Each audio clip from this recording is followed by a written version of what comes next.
PESC meeting. Just to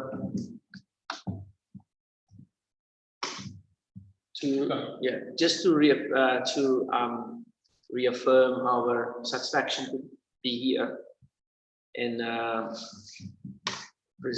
in face to face. We still have some participants on Zoom. So we still having our gospel at home on Thursdays. I'm not sure if you guys are part. I think you are part of it. If you want to join us, just let me know.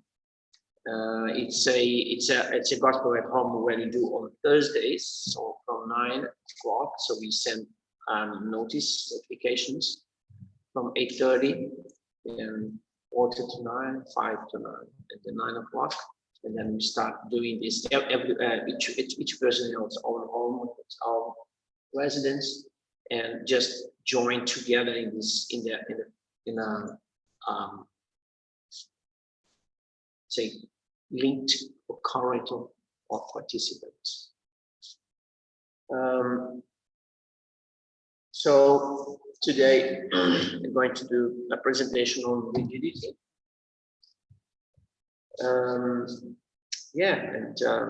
I just want to know if anyone wants to do the prayer today. You can do the prayer? Good, thank you. All right, anyone to read the book? Did you have the book today? I think we lost the book. Really? We have another one that's very, very small one. Okay.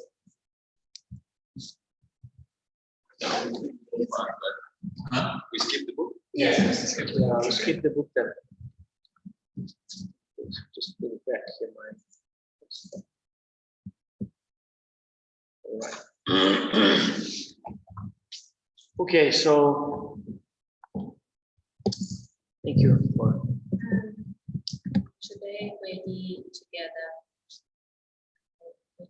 We ask to open our hearts and our minds to receive the message for today, so we can not only understand with our minds but also with our spirit, so we can walk forward, learning to become a better person and learning how to be and evolve as a better spirit.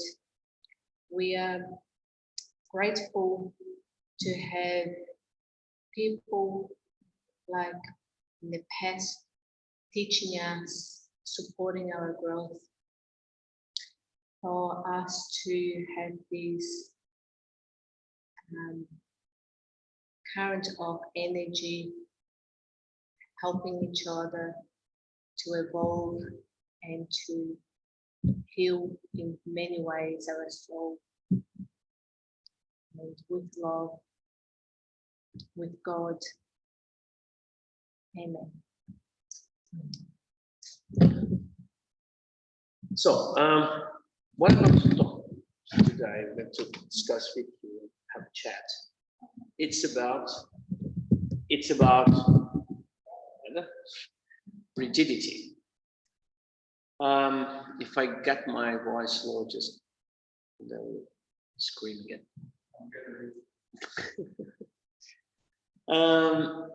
So, what is rigidity? Rigidity. Just let me get rid of this.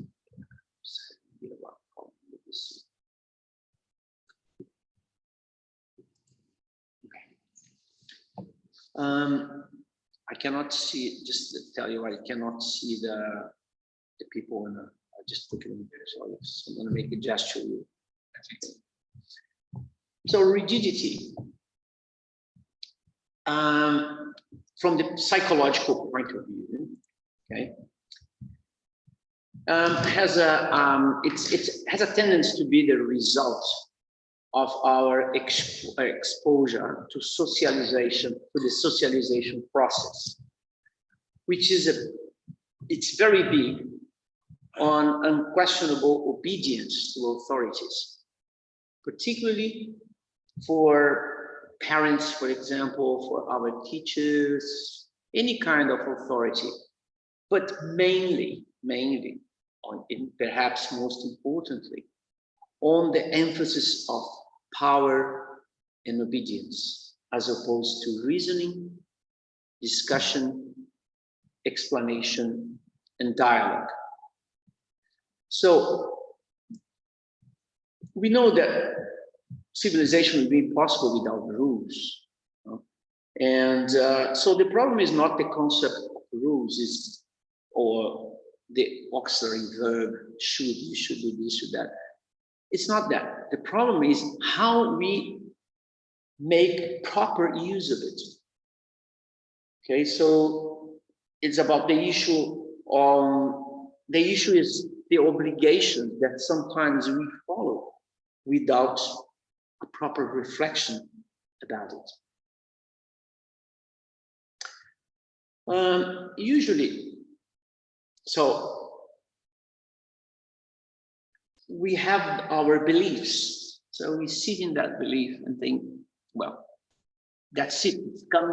It's normally called, referred as mental rigidity, driven by the thought, this must be the way, and stick with that. Those values usually is acquired when in our childhood from our parents. As a child, to be able to be educated, to be able to follow rules, we need to simplify to the children, because they don't have the neurological integration to be able to abstract concepts, to abstract complex concepts. So for children, we create simple rules, black and white, good and bad, and to make them follow certain rules that we need to have in place to protect them. We sometimes say, look, the oven in the kitchen is hot. Go away, keep away from that. And that's enough. Because they don't have until up to 12 years old sometimes, they don't have the ability, the capacity to find out that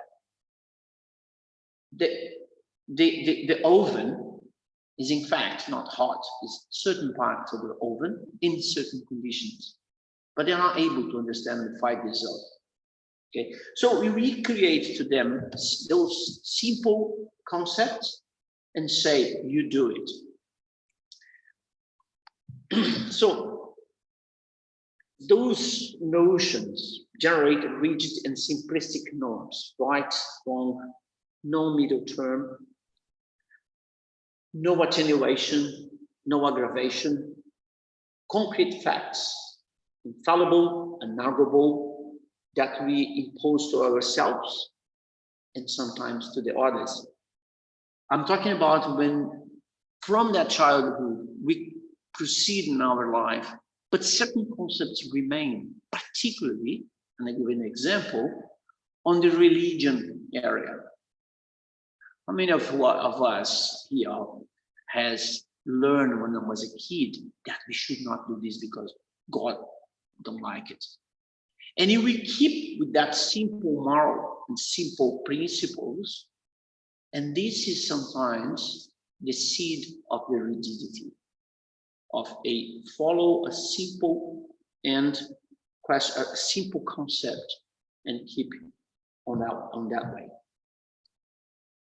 So as I said before, the issue on these obligations we follow without a proper reflection, it's like a finger pointing to us saying, you should do this, otherwise you're going to be shameful, and other people, you're going to tell you that you should not do it as they should do. All right, so Where is it?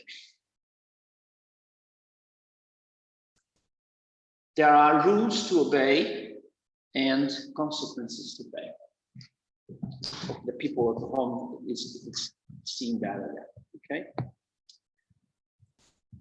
On the spiritual point of view, okay,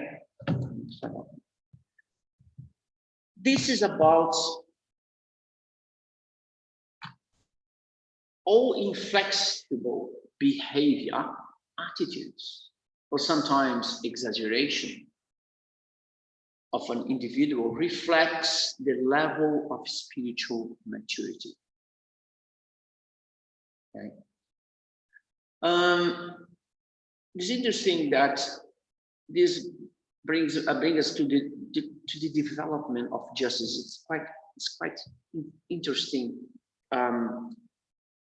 subject, and it's being well discussed by a person called Pietro Valdi.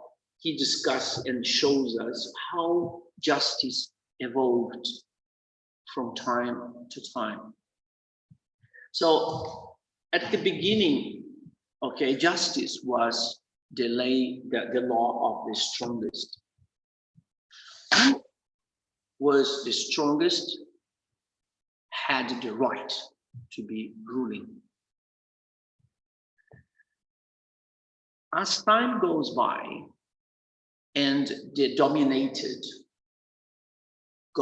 dies, and as you know, we reincarnate. So those souls that have been dominated, they come back once, twice, and more, join those. The domination, the strongest laws are actually no longer much tolerated for those spirits that have lived the subjugation. So this is the collective evolution from individuals, the sum from the individuals, and this is the social evolution. And as Ubaldi says, the law of the strongest evolved towards the moral law. So what was justice represented and accepted as the strongest become then violation and injustice. So how many things you know from the past that was accepted, was considered justice, and later on with evolution become violation and actually injustice. All right. And he says that, and this is something we discussed yesterday, it's the universe is a monistic organism working under a single principle. It is a progressively harmonizing process in which the functioning of the impulses of life can be increasingly disciplined to perfection. So this is let's say the overall, the humanity, the progress. So back to rigidity. This is to give support to that statement. It's all inflexible behavior, attitudes of sometimes exaggeration of an individual reflects their level of spiritual maturity. Okay. So we are all different, we are in different levels, but as much as we advance in the future, advance towards perfection, the more we leave rigidity behind. Okay. It's one of the human passions.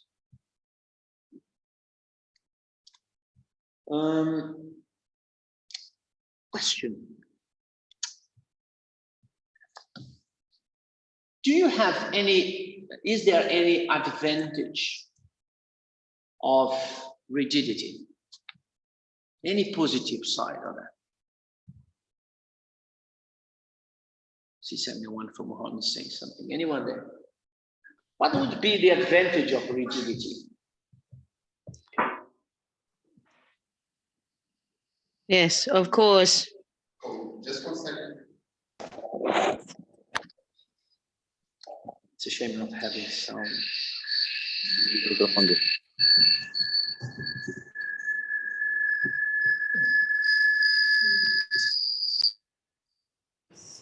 Hey, Colleen. Yes, of course. Can you hear me? Yes, Yeah, we can. Great. Hello, everyone. You are all so amazing. I love coming, and it is a blessing for my family and I to listen always, to be a part always of your gathering. Yes, thank you. Rigidity for us all allows us to find kindred spirit. We are locked into our belief systems and we search for that which sounds like, that which feels like home.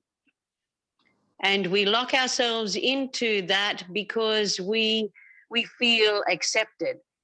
And so we develop relationships and we find almost security in developing a sense of oneness with those that think like us, that operate on the same level of morals, standings, and whatever it is, even in our lifestyles.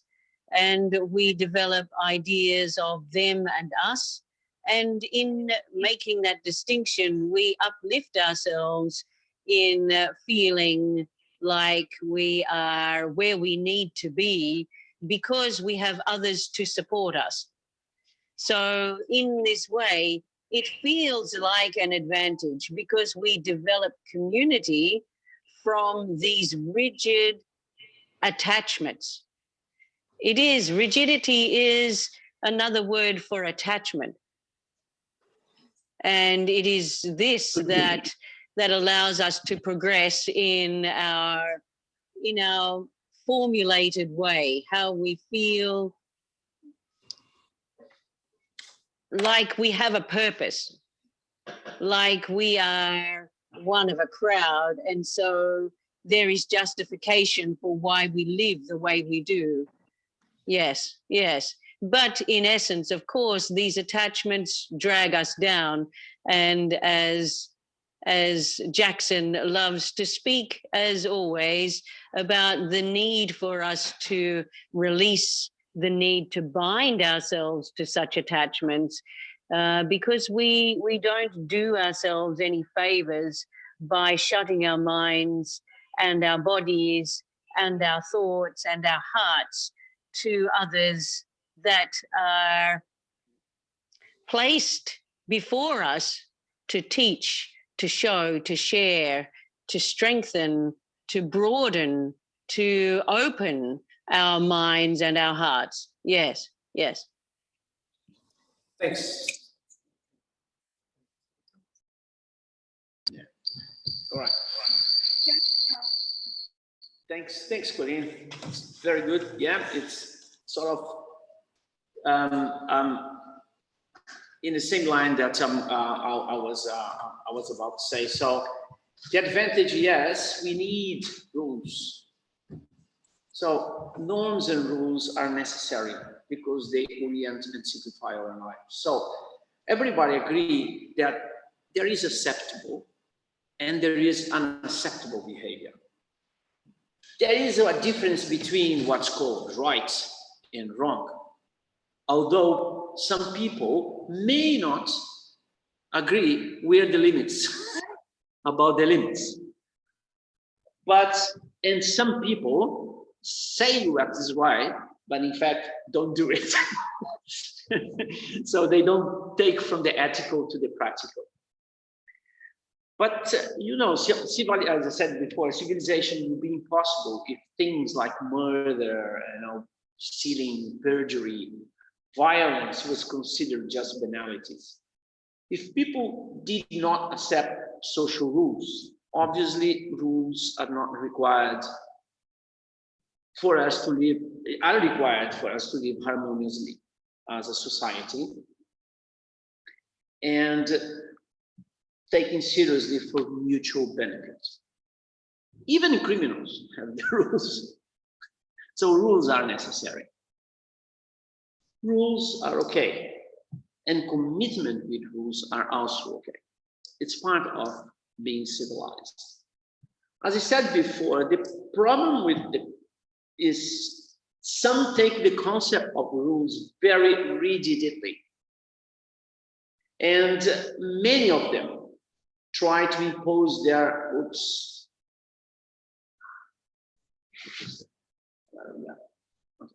Sorry. And many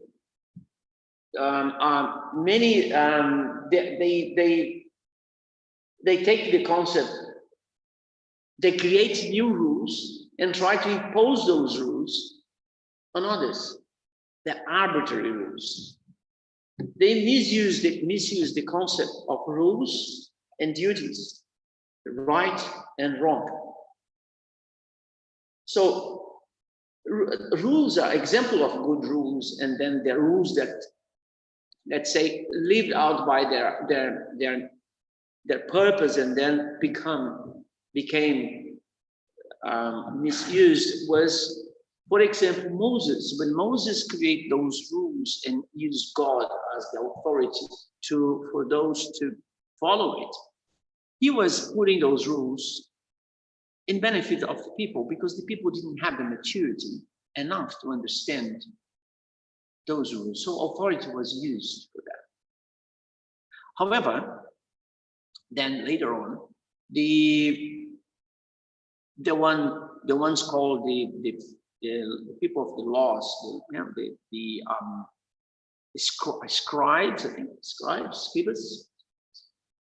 yeah, the scribes and the others, they actually took that advantage of the power and create rigid rules and create that subversion of the rules that Jesus then appointed to them. This is really, you need to think about what comes from your heart, not what comes in your mouth or your hands, when they decided that the rule of washing the hands or sitting with some other was rules that should be imposed. So this kind of thing. Yes. Pauline said, sorry, Jachson, everyone, I went off on a tangent. Huh? That she went on a tangent. No, that's all right. That's all right. Again, I would say that the attachment, and is a good example, right, is a way of being rigid as well, attached to your own ideas. Think that you are right, attach with what you think is best, is better. Yeah, being flexible is a form of detachment. The detachment of ideas. Now, you're not wrong, Pauline, you're right. So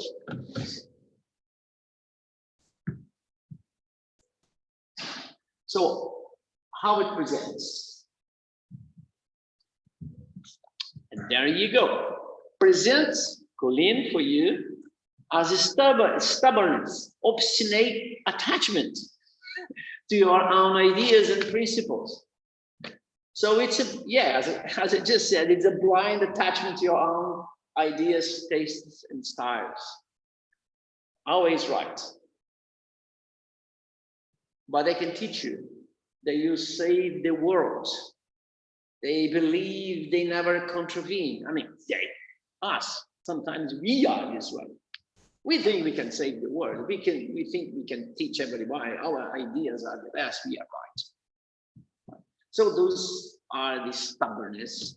And how many times everybody here, anyone here has been stubborn anytime? So yes, there you go. This is a form of, is a manifestation of rigidity. Another one is severity.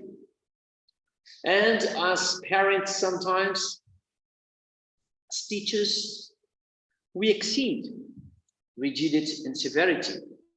Managers, supervisor, bosses are very good on it. And leaders, influential people. How many of these seen lately? Quite a number of them. So, and sometimes you have that illusion, you get upset for someone not corresponding our expectations. We don't give them the benefit of the doubt. We don't give them discussion. That's it. Don't like it. So this is again rigidity with first impression, rigidity with about ideas. Yeah. Giselle said, for some people, to attach to a rule and idea can be beneficial, as can keep them away from the trouble of their weakness and addictions. Yes. We're going to get there. Yes, we're going to get there. And this is in fact the next one. Giselle, just reading. It's about exaggeration. It's a psychological disguise, a compensation. See, they're ahead of me. Usually is the opposite of what you declare. So, for example, some people with excessive sexual, moral, puritanism, they are compensation for repressed normal sexual desires. Excessive amability, compensation for unresolved aggressiveness. Excessive eating, compensation for lack of confidence or need for protection. That's psychological interpretation. Excessive religiosity, compensation for demoralizing doubts living in the consciousness. Excessive domination, compensation for fragility and inning helplessness. So, yeah, Giselle, I think that's what we're talking about. I believe.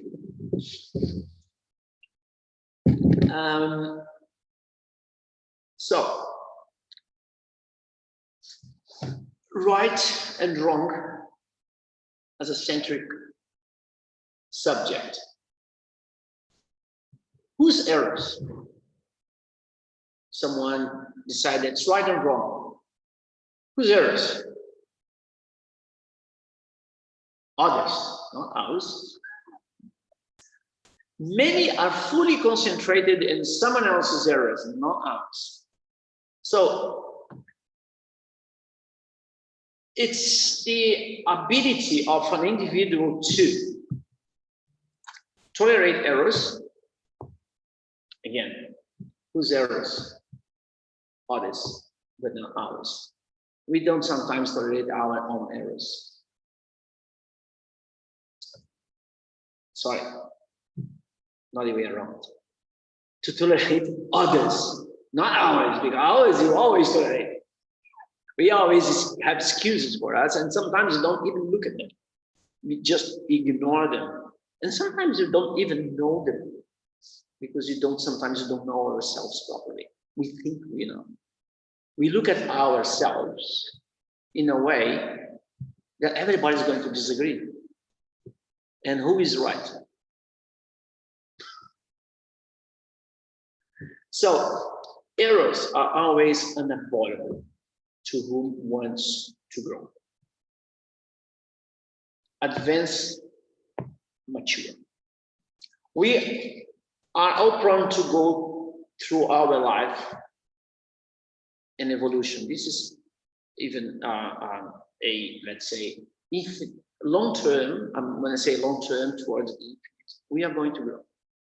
So we are going to commit mistakes. And mistakes are beautiful because they teach us. We learn through them. We live experiences through them. So when we commit mistakes, it's because we do not know how to do it, as I said, better. Therefore, no one chooses the wrong way. We choose the way we know. And we just only know if the way is wrong when you actually see the results. Then we analyze and say, oh, that's right. Next time, do differently. So our spiritual maturity comes through evolving experience, as I said, throughout our existing as spiritual beings. I hate my nose. So, instead of repealing our errors, we should analyze them, as I said, like an object of art. Interesting point of view. Look at it, learn of it, enjoy the experience. So you have a. Sometimes actually I make fun of some stuff that I do wrong, because sometimes we cannot believe that we haven't done that. I should know better.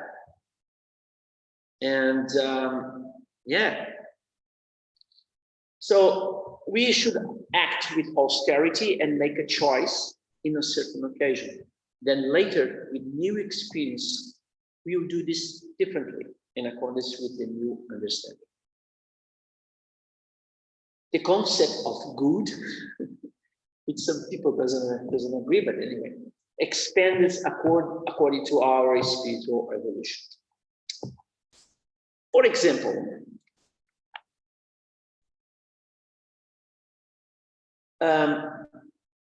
actually, there is one say here. Let me just have a look here.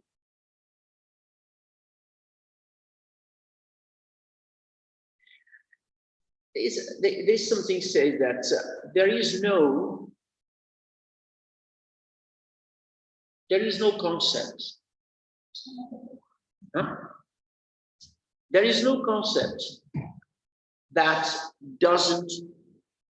definitive, that doesn't deserve a reflection before we say or we do something. For example, no, it's late. What I'm saying, what it says here is that, for example, the concept of the capital punishment, I mean, the death row, doesn't fix someone's issues in terms of spiritual development. So, you deserve to die, so you kill them, solve the problem. It's paid. No, it's not. It just transferred to the next incarnation, and we commit a mistake on killing someone. That's one of the principles about disagreeing with capital punishment, with death penalty, is that it doesn't fix anything.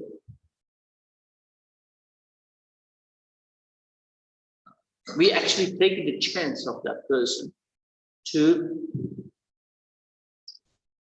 have the experience, or to have the opportunity to learn, to rethink, to have the divine opportunity to learn and evolve while still alive.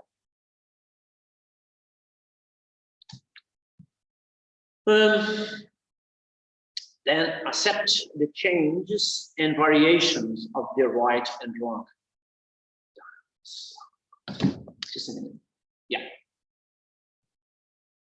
So,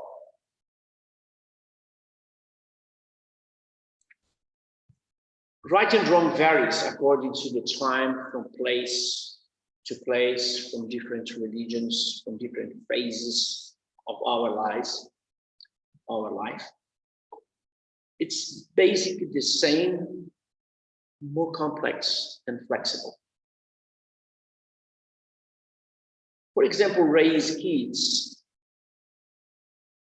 I had this experience myself, that when what was right and accepted as right when I was raised by my parents, particularly in regards to girls.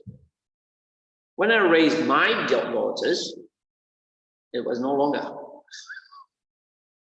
And I had a bit of suffering with that, but thanks God I was flexible enough for my help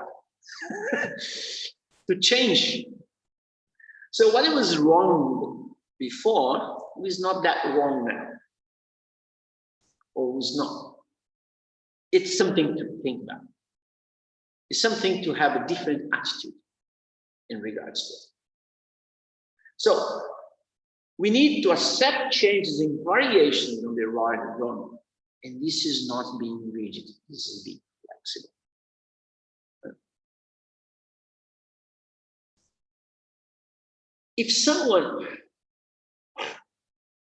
If someone decides to assume a radical position about an initiative,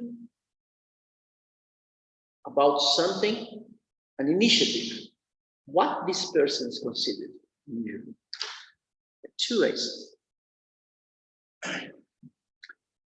One side, either a dedicated person, focused, is going to be this thing, or this guy is a fanatic. Right? So it depends. It's not right or wrong.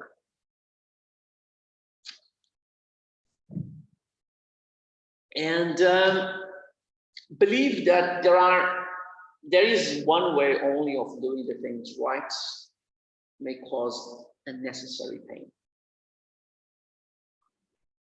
We need to stop and analyzing certain convictions when we start feeling guilty when you do something or we don't. If you feel that thing, it's some bell ringing, so you need to review that and think about it, because I'm not feeling well. I don't think so. When you have internal conflict between obligations and wishes, it's very common. Oh, I need to buy a car, new car. Yeah, but I should be doing that. Or I'm going to do this, but I'm not going to do that. So again, we need to think about it, not going blindly. So when we have internal conflict, when we are upset because someone did or should have done something, oh, it's very common as well. Sometimes it's a projection. We look at the person, we don't like that person because they should be doing that or should not be doing that. And sometimes this is just looking at ourselves.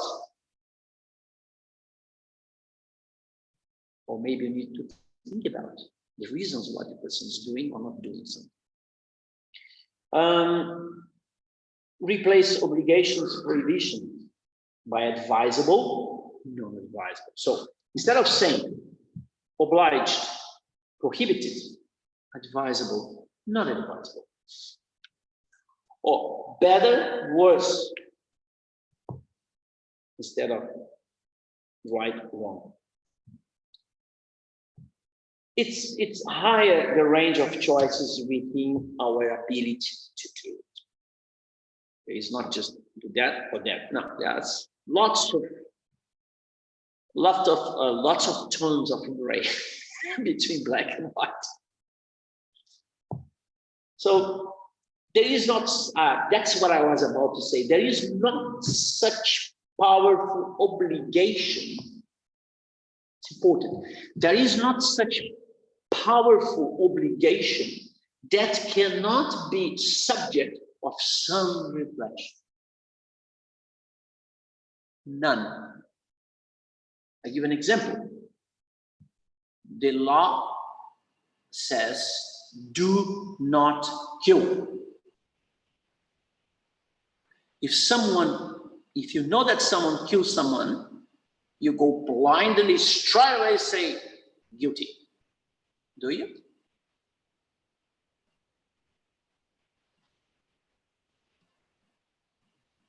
What about if the person killed in self-defense? Or in a circumstance that the person, the only choice they have is killing. Or if it was killed by accident. So again, don't judge and condemn too quickly. So this is again another problem with rigidity. We may do it. Giselle said it's all about intention. Yeah. But again, it's, yeah. Okay. And review and analyze their list or your list of right actions. Identify your beliefs, the thing you consider right. So instead of there, here should be our. Review, analyze our list of right actions. We have a list of right actions, write down. Then you identify those beliefs, the thing you consider right, write down, analyze the consequences of keeping them as they are, or modify.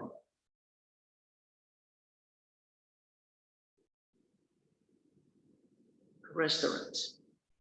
Eat all or leave something there. Some people think that you need to eat everything because food should not be left on the plate. That's an example. Someone think that they are living, no, I mean, a lady, for example, live with their mom, but it's a big trouble living with her. That's lots of issues. So she feels bad about living with her. So she wants to move it away, but she don't do it because she feels that is wrong. I need to live with my mom. Well, she should have been thinking about living just next door, still visiting mom, as opposed to have this rigid idea that you should live with mom inside of the house. It's another example. So think pros and cons as opposed to only two options. Think about what if, right? Counterfactual thinking, right?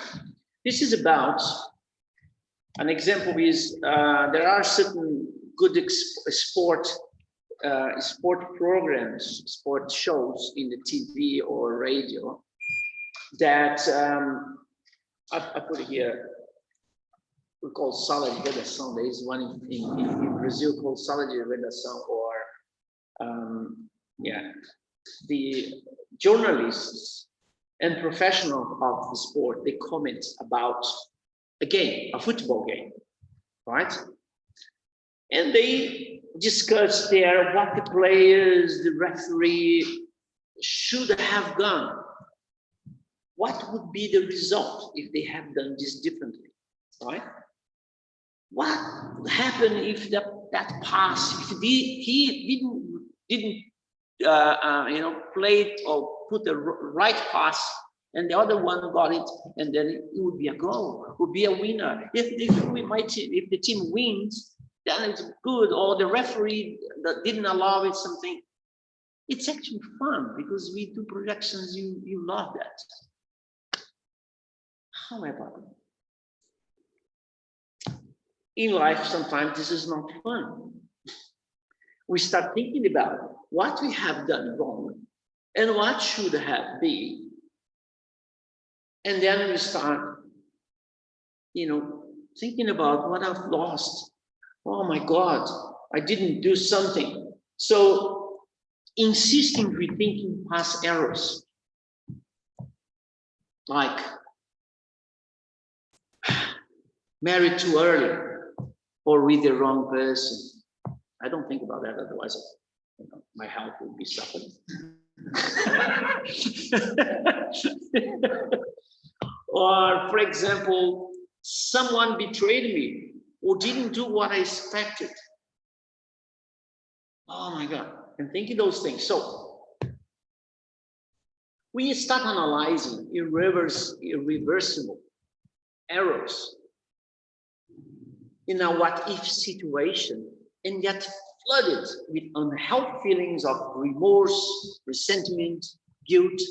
This is not good. This is not the sporting show that we're talking about. This is life. This is our life. This is being rigid. This is thinking about the past. So another example is, for example, I did something terrible to someone. That brings guilt. Should think about how we should do different next time. Would not be, you know. Then lost an opportunity, did not do the course, did not buy the house, did not apply the job, those kinds of things. Or even, which is worse, and that can be quite dear, right? Saying, I did not believe what Jachson was saying. Sorry, too bad.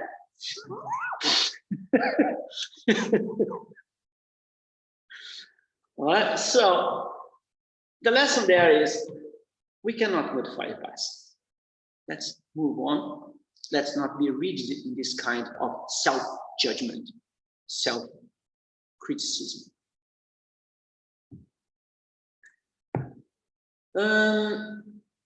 So leave the past behind,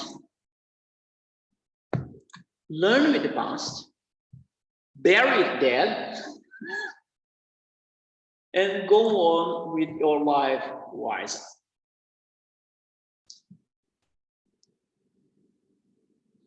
And finally, a speculative think about what could be will not help you to realize what you still can do. Don't let the past blur the future and ruin your present. Okay. Now let's talk about rigidity of others. Okay, going beyond. It's hard sometimes to accept divergent points of view, right? Particularly if someone criticizes ours. We are right. Why accept something wrong? There is no need to accept as right, but just accept that others may have different ideas. And this is beauty. As said Marina Lima in her one of the music, she started saying, I love my difference and I will fight for them. That's beautiful. So accept the consequences of living with divergent ideas may be better than living in constant war. Sometimes not easy. So there is an example of someone working a shift, a doctor that is doing residency in a hospital, and he decided to go to another shift with someone and just talk with one, and that's it, and change it. Next day, the manager comes and said, you are suspended. So why? Because you changed the shift with someone and didn't tell him, and there was a form that should be filled, and he didn't fill the form, just talk with the other, change, that's it, and he was suspended. Unjust, he thought. Then he spoke with the manager and asked why. And the manager says, well, this form is a way of us to know who is working on another shift, is a way of managing the people. So the manager was seeing that in a different way that this guy saw, and just changing. I'm just changing, I'm doing the work. I'm actually working, I'm doing this. So he had three choices. One, adapt. Two, do again and suffer the consequences, or just change the job. So those are things that we need to think and be flexible, as opposed to just crunching in one and stay there rigid.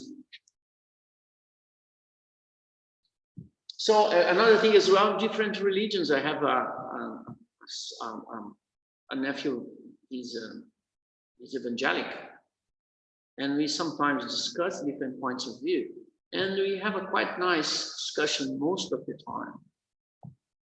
True commonalities, and I respect the differences. They respect the difference as well, and you go this way. So this is, I could just disagree and rupture and lose my beloved nephew and his beloved children, two twins, beautiful twins, another one. I will not see it if I choose to, to go against, to impose my thoughts, to be rigid and not accept and respect what they think, which was quite good for them.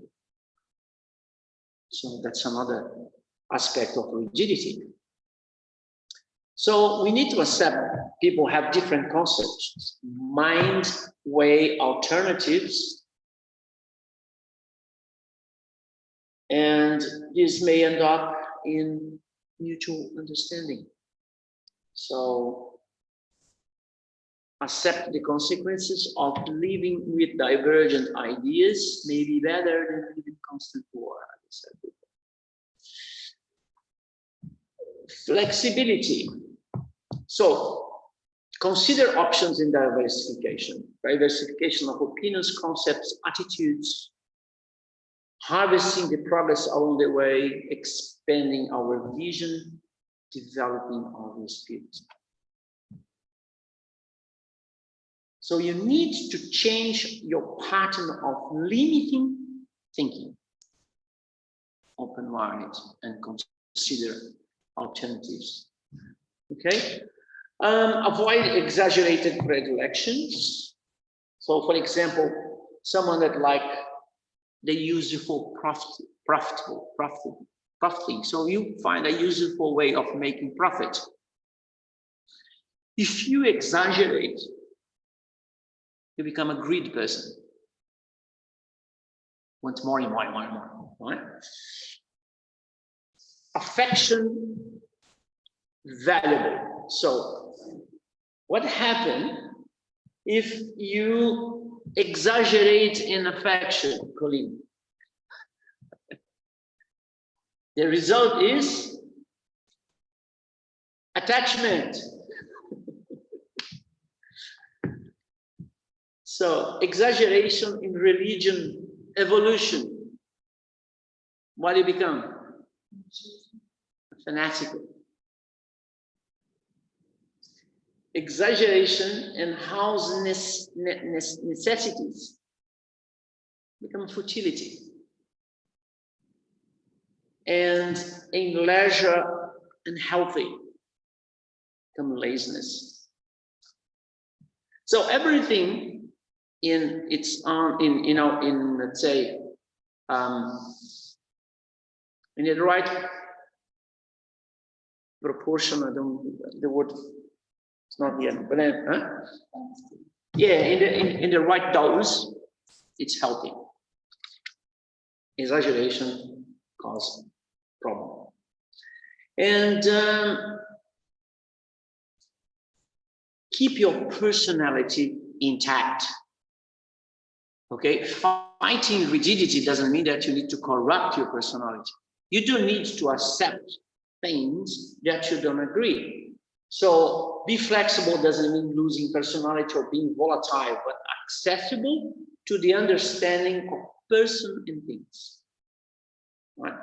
So some people may, if you decide to get a job that pays less, and you will not be growing up in your professional career, some people may think that you are stuck and not growing.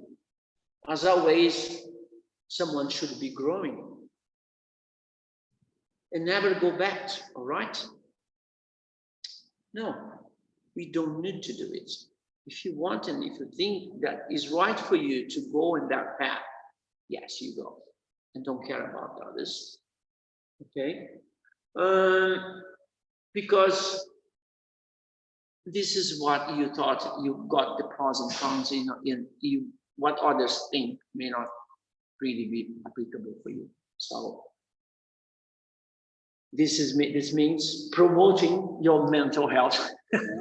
All right, don't go because others should think that you should go in some direction. Okay. So to finalize, mutual tolerance. So someone said the golden rule of conduct is mutual tolerance, seeing that we never all think alike, and we shall always see the truth in fragments and from different points of view. Who said that? Mr. Mahatma Gandhi.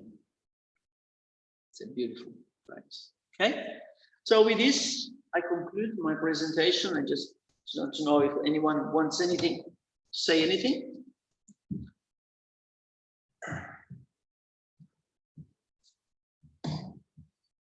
So everybody happy? So thank you very much. And I hope that would help you open your mind, being attentive to not being rigid, be flexible. It's beautiful. It's great. Feel better. So we go now to our prayer box.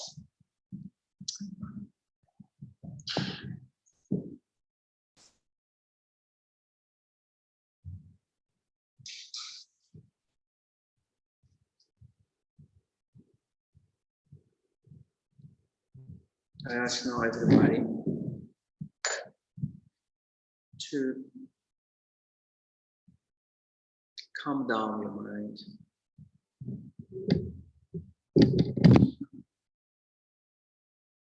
To breathe deeply in and out. In and out. Breathe love. Exhale love. So with this vibration, with this quietude, we start feeling our mentors, feeling the works of this house, the good spirits that are here to give us the good energy. With the thankfulness in our heart, we now imagine that we are giving our best energy. We are donating our best energy in the center of this room. We are building a ball of energy, a yellow ball, where we are all contributing to it. This energy will be given and sent to all of those that we put on the box.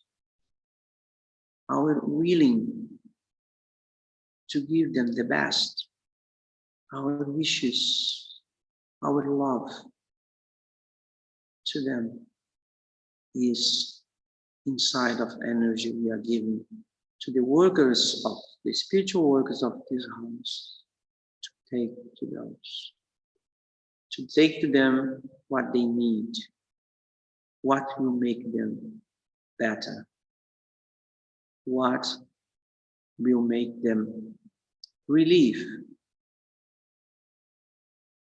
of the afflictions we see on them. We want to help, we want to assist them. We also ask for this energy to be sent to all those suffering the loss of their beloved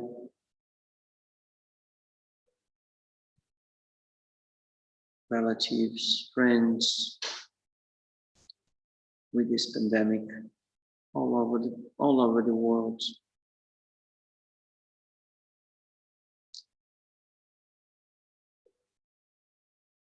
We ask that this energy as well is placed into the governance, so that judgment for them to see clear what they need to do, to clear their decisions, to assist them on making the right thing. We also want to send this energy to those in suffering in the hospitals, in the prisons, for those that are thinking about taking their lives. We send that energy as another thought for them to consider, a light for them to take them out of this darkness thoughts. To those families where disharmony, where the harmony is not present, we take harmony with that energy and set love there.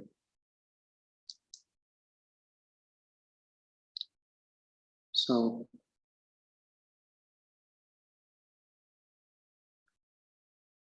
at the bottom of our heart, we are thankful for tonight. We're thankful for this opportunity, and we ask as well to be able to be the bearers of the light during this week to whoever comes to us, receive that blesses through us. Give us as well the clearness of the thoughts.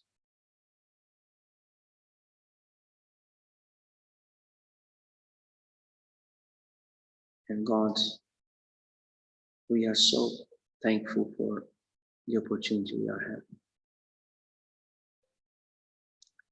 We then ask permission to finalize our lecture today. Amen. Okay.